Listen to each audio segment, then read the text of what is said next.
ফ্লোরিডায় হত্যার শিকার বাংলাদেশি শিক্ষার্থী নাহিদা সুলতানা বৃষ্টির মরদেহ উদ্ধার করা হয়েছে। ফ্লোরিডার পুলিশ ডিপার্টমেন্টের পক্ষ থেকে জানানো হয়, উদ্ধার হওয়া দ্বিতীয় মরদেহটি বৃষ্টির।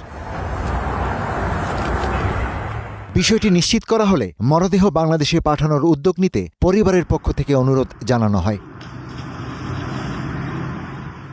এরই মাঝে ওয়াশিংটন ডিসিতে অবস্থিত বাংলাদেশ দূতাবাস এবং মিয়ামিতে বাংলাদেশ কনস্যুলেট যৌথভাবে মরদেহ দেশে পাঠানোর প্রক্রিয়া শুরু করেছে বলে জানা গেছে।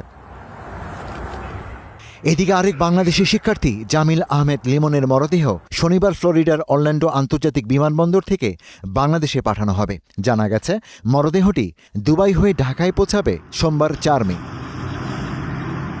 প্রায় 10 দিন নিখোঁজ থাকার পর গত শুক্রবার বাংলাদেশি শিক্ষার্থী জামিল আহমেদ লিমনের মরদেহ টাম্পা বে এলাকায় একটি সেতুর কাছ থেকে উদ্ধার করে পুলিশ। একই দিন শিক্ষার্থী বাংলাদেশি নাহিদা সুলতানা বৃষ্টিও নিখোঁজ হন। পরে ফ্লোরিডার 4th স্ট্রিট নর্থ সংলগ্ন জলাশয় থেকে মরদেহের অংশ উদ্ধার করা হয়। সেই দিনই মার্কিন নাগরিক হিশাম আবু গর্বিয়ে নামে লিমনের রুমমেটকে সন্দেহভাজন খুনি হিসেবে গ্রেপ্তার করে পুলিশ। এই ঘটনায় হিশামের বিরুদ্ধে 2টি প্রথম ডিগ্রি পরিকল্পিত হত্যার অভিযোগ আনা হয়। যুক্তরাষ্ট্রের ইউনিভার্সিটি অব সাউথ ফ্লোরিডায় পিএইচডি করছিলেন বাংলাদেশি 2 শিক্ষার্থী জামিল আহমেদ লিমন ও নাহিদা সুলতানা বৃষ্টি। Ishtiaq Hossain, star news.